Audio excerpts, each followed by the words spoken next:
চলো আজকে তোমাদের সাথে নিয়ে চলে আসলাম আবারও একটা স্যাটারডে স্পেশাল ব্লগ। স্যাটারডে নাইটে আমরা কি করলাম, কোথায় গেলাম সবই থাকবে আজকের এই ব্লগে। তো চলো শুরু করা যাক। Hi everyone and welcome back to my new blog. কেমন আছো তোমরা সকলে? আশা করছি সকলে খুব ভালো আছো, আমিও বেশ ভালো আছি।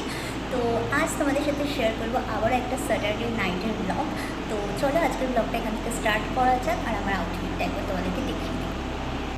এই তো এখানে আমি একদম স্যাটারডে নাইট আউটের জন্য রেডি হয়ে নিয়েছি। আর এই শনি রবিবার দুটো কিন্তু একদম চিল মুডে থাকার দিন, তাই যত কষ্টই হোক না কেন গালে কিন্তু এক গাল হাসি থাকে। চলো আর বেশি দেরি করবো না, অনেকটাই রাত হয়ে গিয়েছে, মানে প্রায় 8টা বেজে গিয়েছে। এখন হলো বেরোবো, তো বেরিয়ে তোমাদের সাথে আবার কথা হচ্ছে।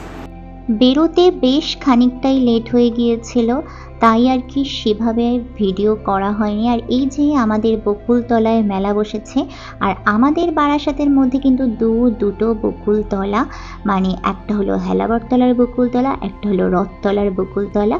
তো যাই হোক, এখন সামনের দিকে এগিয়ে যাচ্ছি। আর এই শনিবার করে কিন্তু আমার একটা নতুন মানে অভ্যেস হয়েছে। সেটা কী অভ্যেস হয়েছে তোমাদেরকে অবশ্যই শেয়ার করব। মানে বলতে পারো একটা ইচ্ছে হয়, শনিবার আসলেই এই দিকে আসলেই আমার এই ইচ্ছেটা হয়। আর এখন তোমাদেরকে যে জিনিসটা দেখাচ্ছি, এই যে এই মন্দিরটি আমার ভীষণ প্রিয় একটি মন্দির। তো সেই প্রিয় মন্দির পার করেই চলে আসলাম আরও এক প্রিয় জায়গায়। কোথায় এসেছি বলো তো?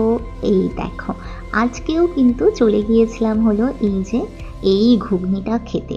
সত্যি বলতে প্রথম যেদিন এই ঘুগনিটা খেয়েছি, আর ওই যে বলছিলাম একটা অভ্যেস হয়েছে, সেটা হলো এই যে শনিবার করে এই ঘুগনিটা খাওয়ার অভ্যেস। মানে এই এয়ারপোর্টের এদিকে আসলেই আমার এই ঘুগনিটা খেতেই হবে। মানে আমি যদি মনে মনে ভেবেও যাই যে না আমি খাবো না, কিন্তু এর সামনে দিয়ে যাওয়ার সময় ঘুগনিটা যেন আমাকে একেবারে ডাকে। দারুণ সুন্দর টেস্ট। ভিডিওটা এডিট করার সময় আমার আবারও জিভে জল চলে আসছিল। যাই হোক, সেই জল অনেক কষ্টে সম্বরণ করে ঘুগনিটা সুন্দরভাবে খাওয়া দাওয়া করে সোজা তারপর চলে গিয়েছিলাম হলো অনেক দিন পরে দ্য বাং ক্যাফেতে। আমাদের বারাসাতের মধ্যে এই ক্যাফেটাতে প্রথম দিকে আমরা একেবারেই আসতাম না, তারপর আমরা প্রচুর আসতাম, তারপর আমরা আবার আসি না। মানে আমাদের যে কি হয় আমরা জানি না। যাই হোক, অনেক দিন পরে বাঙে এসে বেশ ভালো লাগলো। দেখলাম উপরের যে চালটা বাঙের, সেটা বেশ সুন্দর করে টিনের শেড দিয়ে একদম সুন্দর করে দিয়েছে। আর আমরা যে টেবিলটাতে বসেছিলাম সেই টেবিলের নাম্বার ছিল 21। আর এই যে ছিল হলো তার মেনু কার্ড। তোমরা যদি কেউ দেখতে চাও দ্য বাঙের মেনু, তো অবশ্যই একটু পজ করে দেখে নিও। তারপরে চলে এসেছিলো আমাদের অর্ডার দেওয়া খাবার। তার মধ্যে দুটো আমি খেয়েই নিয়েছি, আর রয়েছে 4টে। তারপরে এখান থেকে সুন্দরভাবে এই খাবারগুলো খেলাম। আর সত্যি বলতে বাঙের খাবারও কিন্তু বেশ ভালো। মাঝে একটু কোয়ালিটিটা ডাউন হয়ে গিয়েছিল এবং কোয়ান্টিটিটাও ডাউন হয়ে গিয়েছিল।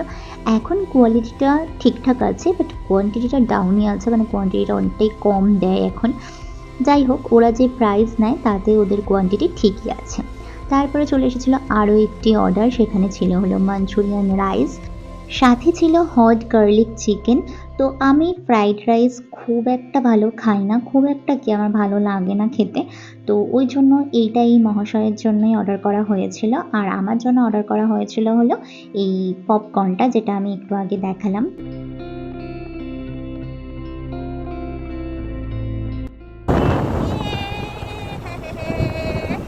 এখন আমরা যাচ্ছি হলো বাড়ি থেকে।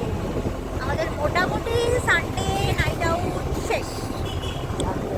এই Sunday sorry Saturday night out মোটামুটি আজকের মতো শেষ।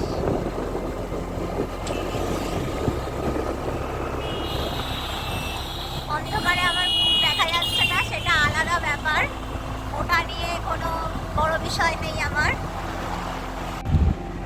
বাড়ি এসে আর কোনো ভিডিও আমি করিনি, সোজা চলে গিয়েছিলাম হলো স্নান করতে। আর এই রাত্রিরেই আমাকে হেয়ারটা ওয়াশ করাতে হলো, কারণ এখন যদি আমি হেয়ার ওয়াশ না করি তাহলে কালকে আর আমার সময় হবে না, কারণ কালকে একটু বিজি আছি। কী কারণে বিজি আছি বা বিজি থাকবো সেই ব্লগটাও তোমাদের সাথে আসবে, মানে তোমাদের সাথে আমি শেয়ার করবো। তো চলো আজকের ভিডিওটা এখানেই শেষ করছি। ভিডিওটা ভালো লাগলে প্লিজ একটা লাইক করে দিও, আমার চ্যানেলটাকে অবশ্যই করে সাবস্ক্রাইব করো। দেখা হবে পরের কোনো ভিডিওতে, ততক্ষণ সুস্থ থেকো, সাবধানে থেকো, ভালো থেকো। তো চলো আজকের মতো টাটা।